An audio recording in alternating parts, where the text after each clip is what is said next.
Jemaat yang dikasihi oleh Tuhan Yesus Kristus, kita akan memulai ibadah persekutuan doa kita pada malam hari ini. Saya undang jemaat untuk merendahkan diri di hadapan Tuhan. Kita mengambil saat teduh sejenak.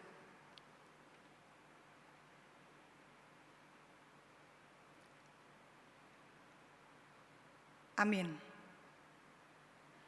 Kita akan menyanyikan PPK nomor 59, Pimpin ke Kalvari.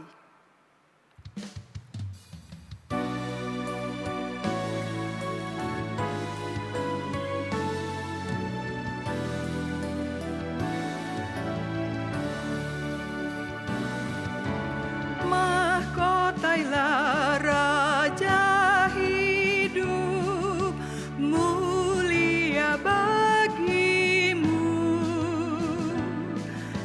Ingat mahkota durimu, pimpin ke Kalvari. Jangan lupa Getsemani, jangan lupa sengsaranya, jangan lupa cinta Tuhan, pimpin ke Kalvari. Mohon ku dimengertikan, Kau mati bagiku. Ku mau bagaikan malaikat menjaga kuburmu. Jangan lupa Getsemani, jangan lupa sengsaranya, jangan lupa cinta Tuhan, pimpin ke Kalvari.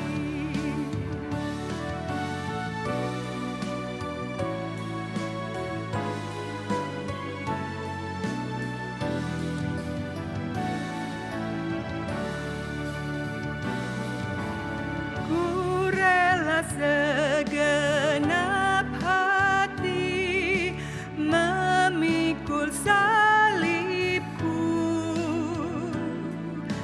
terima cawan pahit sertanya, pimpin ke Kalvari. Jangan lupa Getsemani, jangan lupa sengsaranya, jangan lupa cinta Tuhan, pimpin ke Kalvari.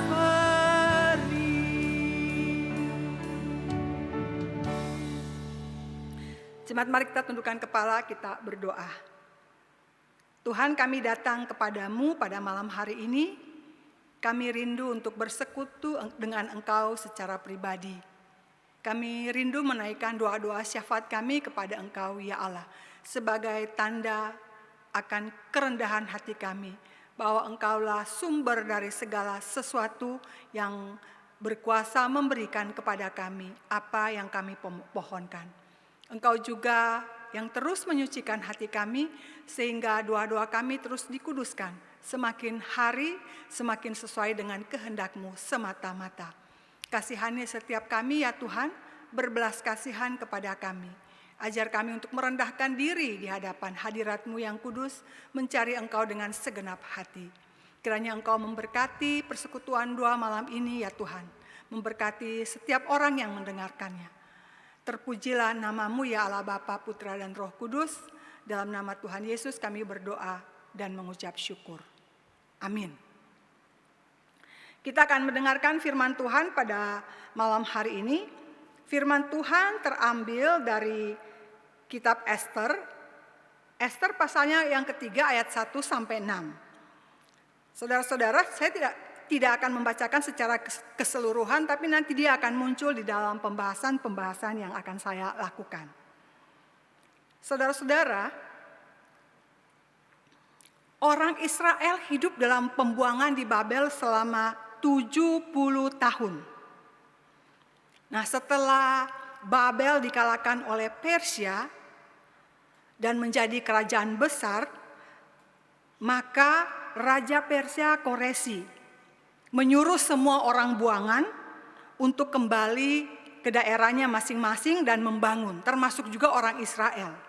Oleh sebab itu di dalam 2 Tawarik 36 ayat 22 sampai 23 dikatakan, pada tahun pertama Raja Kores, Raja Persia, Tuhan menggerakkan hati Kores, Raja Persia, untuk menggenapkan firman yang diucapkan oleh Yeremia, untuk menyuruh orang Israel kembali dan mendirikan rumah Tuhan di Yerusalem. Kitab Ester adalah kitab yang menceritakan tentang orang-orang Yahudi yang tinggal di Persia dalam benteng Susan yang tidak mau kembali ke Israel. Ester adalah seorang Yahudi, seorang anak yatim piatu yang diasuh oleh Mordekai pamannya.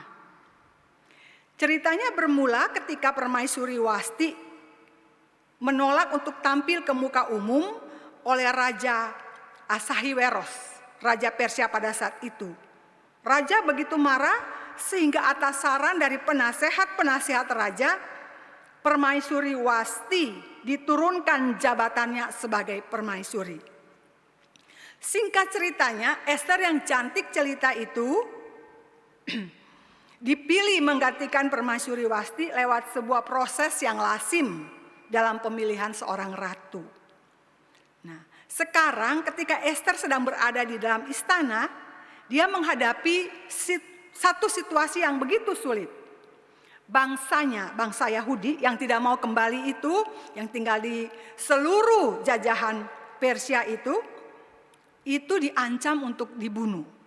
Ester 4 ayat 3 saya bacakan. Di tiap-tiap daerah kemana titah dan undang-undang raja telah sampai, ada perkabungan yang besar di sana. Orang Yahudi disertai puasa dan ratap tangis. Oleh banyak orang dibentangkan kain kabung dengan abu sebagai lapik tidurnya. Jadi orang Yahudi itu dibunuh karena apa? Disuruh dibunuh karena apa?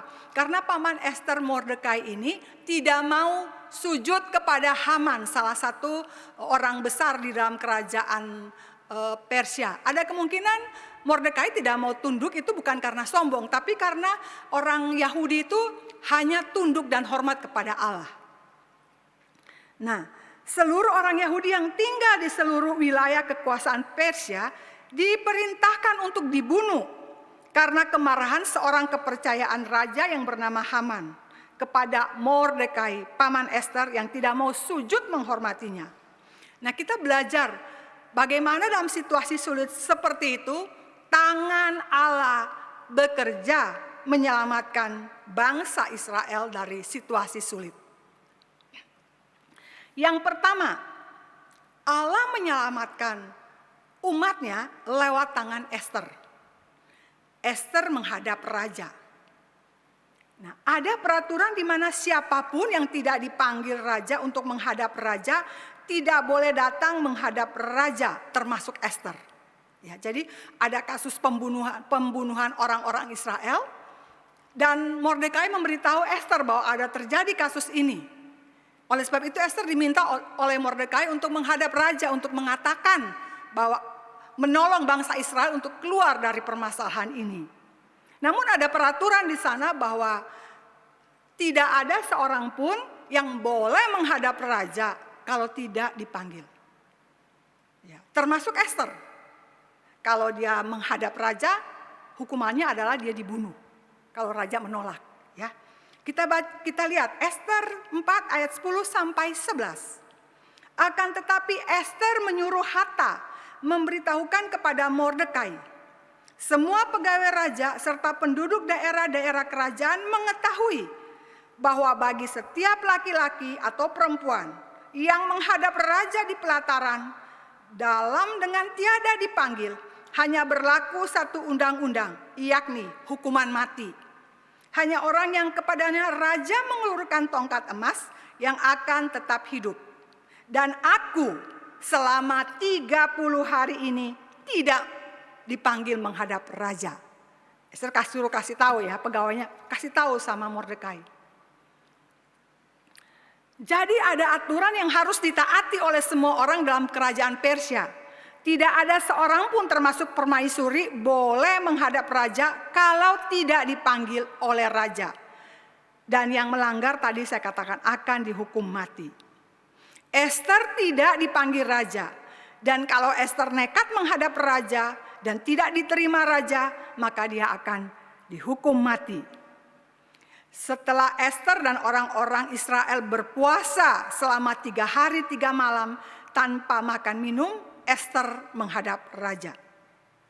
Ester mempertaruhkan nyawanya ketika dia memutuskan untuk menghadap raja tanpa diminta demi bangsanya. Dalam situasi seperti ini, sama seperti kita, Ester juga pasti merasa takut. Takut adalah reaksi yang wajar dari manusia terhadap segala macam kesulitan atau bahaya. Allah tidak menghukum, namun Allah juga tidak ingin kita dilumpuhkan oleh ketakutan. Yesus berkali-kali berkata kepada murid-muridnya, jangan takut. Dalam Lukas 5 ayat 10, 12 ayat 4, Yohanes 6 ayat 20. Setiap kali Yesus mengatakan jangan takut, Yesus menggunakan bentuk kata kerja yang mengandung arti berkelanjutan atau terus menerus. Dengan kata lain, Yesus berkata kepada mereka, jangan terus menerus merasa takut. Jangan sampai kita dilumpuhkan oleh ketakutan kita. Mari kita lihat bagaimana reaksi raja saat melihat Ester. Ester 5 ayat yang pertama sampai ayat yang ketiga. Pada hari yang ketiga, Ester mengenakan pakaian ratu lalu berdiri di pelataran dalam istana raja. Ketika raja melihat Ester sang ratu berdiri di pelataran, berkenanlah raja kepadanya, sehingga raja mengulurkan tongkat emas yang di tangannya ke arah Ester. Lalu mendekatlah Ester dan menyentuh ujung tongkat itu.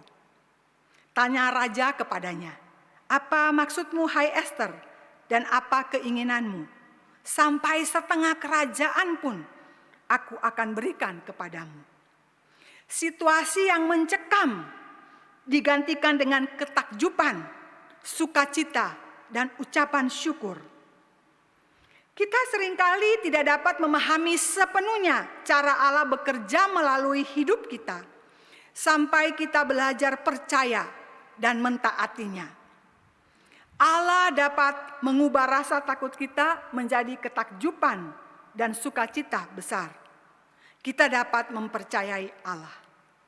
Mazmur 56 ayat 12 mengatakan, kepada Allah aku percaya, aku tidak takut. Apakah yang dapat dilakukan manusia terhadap aku? Saudara-saudara, ada sebuah cerita. Kolumnis George Cantor menceritakan bagaimana ia mengatasi rasa takut sewaktu ia masih kecil. Hampir setiap malam ia terbangun dalam kegelapan dan membayangkan makhluk-makhluk mengerikan sedang berkeliaran di luar kamarnya. Kerap kali ia begitu ketakutan sehingga ia tidak dapat memejamkan matanya. Terkadang ia keluar dari kamarnya dan tidur di dekat pintu kamar orang tuanya. Ia berpikir bahwa selama ia dekat dengan mereka, tak ada sesuatu pun yang akan melukainya. Demikian juga dengan kita. Selama kita selalu berada dalam lindungan tangan Allah, tidak ada satupun yang dapat melukai kita. Yang kedua, tangan Allah menolong lewat Mordekai. Tangan Allah memakai Mordekai. Ada peristiwa yang kelihatannya sederhana, bahwa pada malam itu, kalau kita baca di dalam Ester 6 ayat 1-3, itu raja malam itu tidak bisa tidur. Dan dia membawa pencatatan sejarah ya, dia minta dibawa pencatatan sejarah dan dia mulai baca. Di sana ada tercatat nama Mordekai yang menyelamatkan raja dari ikhtisar pembunuhan Bigtan dan Tera, sida-sida penjaga pintu. Ya, jadi di dalam Ester 6 ayat 1 sampai 3 itu ada dicatat bahwa di dalam kitab raja-raja itu ada catatan bahwa Mordekai pernah menyelamatkan Raja Ahasveros dari rencana pembunuhan Bigtan dan Tera. Nah, lalu raja tuh bertanya, kebesaran apakah yang dianugerahkan kepada Mordekai? Dia tanya, waktu dia baca itu dia tanya, terus Mordekai itu dikasih apa? Terus lalu jawab biduandanya itu, Mordekai tidak menerima apa-apa. Lalu raja bertanya kepada Haman yang kebetulan datang. Haman adalah musuh Mordekai yang merencanakan pembunuhan seluruh orang Yahudi. Apa yang harus dilakukan kepada orang yang raja menghormatinya? Dan Haman menjawab, kepadanya harus diberikan penghormatan. Haman berpikir bahwa pasti yang dimaksudkan raja adalah dirinya. Ya, raja pasti nggak tahu Mordekai. Jadi ini pasti untuk dirinya. Oleh sebab itu Haman menjawab dengan pasti, kepadanya harus diberikan penghormatan. Sehingga akhirnya raja menyuruh Haman yang mempunyai rencana untuk membunuh Mordekai dan semua orang Yahudi untuk memberikan penghormatan. Jadi Haman yang begitu benci kepada Mordekai, yang hingga ingin membunuh orang Yahudi itu, yang disuruh oleh raja untuk memberikan penghormatan. Seringkali kita menganggap peristiwa-peristiwa yang terjadi dalam kehidupan kita hanya kebetulan semata. Padahal kalau kita melihat dari kacamata iman, banyak peristiwa sesungguhnya sudah diatur oleh Allah. Mordekai, kok bisa malam-malam itu raja nggak bisa tidur, terus membuka kitab sejarah, terus menemukan nama Mordekai. Kelihatannya seperti kebetulan sekali. Tetapi Allah sebenarnya sudah mengatur semua itu. Dan pada akhirnya Allah memutuskan bahwa Mordekai itu menerima penghormatan dari raja. Dan karena hal ini, orang Israel itu dibebaskan dari pembunuhan massal. Ya. Jadi Allah memakai Ester, sang ratu yang mau menghadap raja, padahal taruhannya nyawa. Allah memakai nama Mordekai dalam catatan sejarah supaya raja itu menaruh belas kasihan dan memberikan penghormatan kepada Mordekai. Dua peristiwa yang tidak terpikir di dalam pikiran manusia. Mordekai pernah berkata, kalau engkau tidak bisa menyelamatkan Ester, pasti dari tangan lain Allah akan menyelamatkannya. Saudara-saudara, situasi dalam kitab Ester ini mirip dengan peristiwa Holocaust di tahun 1944, pembantaian orang-orang Yahudi di daratan Eropa. Ya, kalau saudara baca sejarah, pada tahun 1939 tentara Nazi menyerbu Polandia yang membuat ribuan anak harus menjadi korban perang. Beruntung ketika itu ada seorang perawat Polandia yang berjuang untuk menyelamatkan hidup anak-anak tersebut. Irene Sandler namanya. Pada saat itu dia berusia 29 tahun. Diketahui berusaha keras untuk mengeluarkan anak-anak korban perang dari Warsawa, ghetto. Dirinya itu menyelundupkan anak-anak di ambulans, di kantong sampah, peti, bahkan di antara karpet. Lebih dari 2.500 anak Yahudi diselamatkan oleh Irena. Dia memasukkan data anak-anak Yahudi dan menuliskan nama anak-anak itu dalam sebuah toples ya. Jadi tulis namanya, dia simpan dalam toples, kemudian dia kubur toples-toples itu. Tujuannya agar nanti kalau selesai perang, dia ambil toples itu dan dia mau anak-anak ini kembali kepada keluarganya. Ya. Pada tahun 1943, Irena tertangkap oleh para tentara Nazi. Penangkapan tersebut membuatnya disiksa, bahkan sampai ditusuk secara brutal. Hal itu dikarenakan karena Irena tidak mau berbicara tentang tindakan yang dilakukan menyelamatkan anak-anak Yahudi itu. Tak sampai di situ. Dirinya juga diberikan hukuman gantung. Beruntung sebelum eksekusinya berlangsung, ia dibebaskan dan dia diberikan identitas palsu. Ajaib ya cara Allah. Setelah perang usai, ia menggali kembali tempatnya mengubur toples kaca berisikan nama anak-anak yang diselamatkan. Nama tersebut lalu diberikan kepada komunitas Yahudi agar anak-anak dapat hidup kembali bersama keluarganya. Atas kegigihannya menyelamatkan nyawa anak-anak korban perang, ia dinominasikan untuk menerima penghargaan Nobel Perdamaian.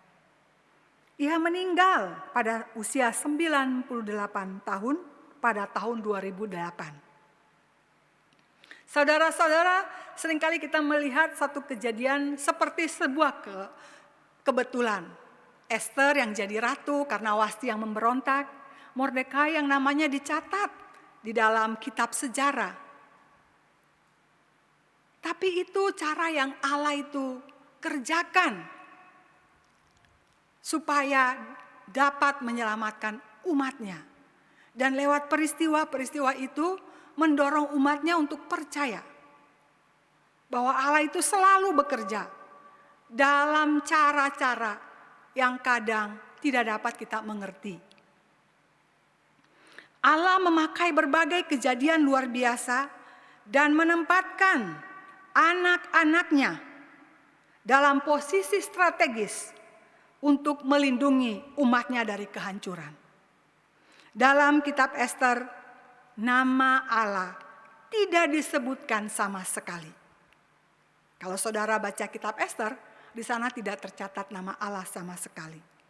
Namun, pesan dalam kitab Esther ini demikian jelas bahwa Allah memelihara dan menyertai umatnya di mana saja mereka berada. Amin. Kini saatnya kita akan menaikkan doa-doa syafaat kita. Doa syafaat kita yang pertama, kita berdoa untuk gereja. Kita bersyukur untuk terlaksananya peneguhan majelis dan pengurus komisi. Tuhan kiranya memberkati setiap orang yang terpilih untuk melakukan tugas dan panggilannya dengan penuh kasih dan tanggung jawab. Mari kita tundukkan kepala, kita berdoa. Tuhan, kami bersyukur kepada Engkau karena pemilihan majelis dan pengurus komisi dan peneguhannya sudah selesai kami laksanakan dalam ibadah di dalam gereja pada tanggal 9 dan pada tanggal 16, dan kami percaya itu semua karena anugerah Tuhan. Kami mau bersyukur kepada Engkau ya Allah, Allah yang memelihara hidup kami dengan cara yang ajaib, Allah yang selalu hadir dalam hidup kami di mana saja kami berada. Terima kasih Tuhan, Engkau yang sudah memimpin akan peneguhan majelis dan pengurus komisi. Berkati mereka ya Tuhan, agar mereka dapat menjalankan tugas-tugas mereka dengan penuh kasih dan tanggung jawab untuk melebarkan kerajaan Allah di tengah-tengah dunia ini. Kita berdoa juga untuk jemaat, Tuhan kiranya terus mendampingi, memberi penghiburan kepada seluruh jemaat kita untuk tetap kuat, untuk tetap sabar, dan untuk tetap setia di dalam masa-masa yang sulit. Mari kita tundukkan kepala, kita berdoa. Tuhan, kami berdoa untuk segenap jemaat GKI Pinangsia maupun simpatisan. Engkau hadir dalam hidup mereka ya Tuhan. Engkau memberikan penghiburan, memberikan kekuatan. Bahkan Engkau sendiri yang menyediakan semua yang mereka butuhkan. Penghiburan, kekuatan, bahkan kebutuhan-kebutuhan jasmani. Tuhan kasihani, Tuhan berbelas kasihan. Tuhan menganugerahkan semua yang kami butuhkan. Ajar kami untuk setia, ajar kami untuk bersabar. Seperti kata Alkitab, bersukacitalah dalam pengharapan, sabarlah dalam kesesakan, dan bertekunlah dalam doa. Kita berdoa untuk negara. Kita bersyukur ya karena perkembangan dari penemuan vaksin COVID-19 sampai saat ini sudah diuji cobakan dan sudah terlihat hasilnya.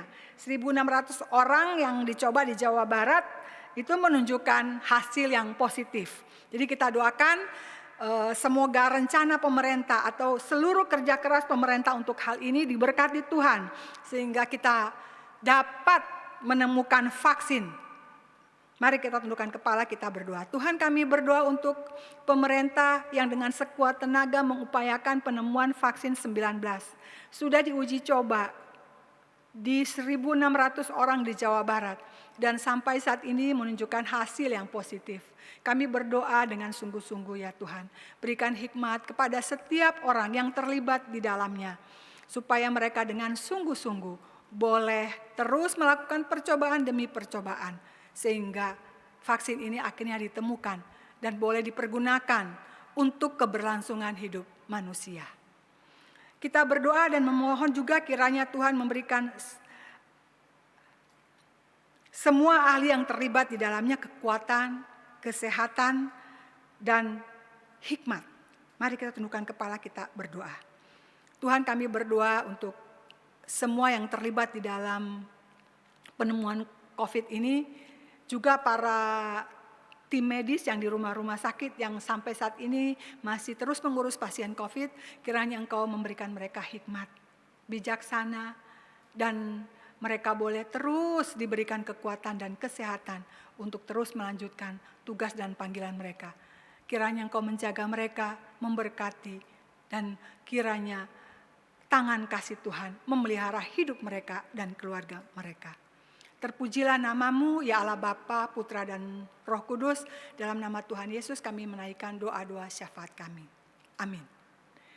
Jemaat, kita akan mengakhiri persekutuan doa kita pada malam hari ini. Kita akan menyanyikan PPK nomor 72 bagian belakang.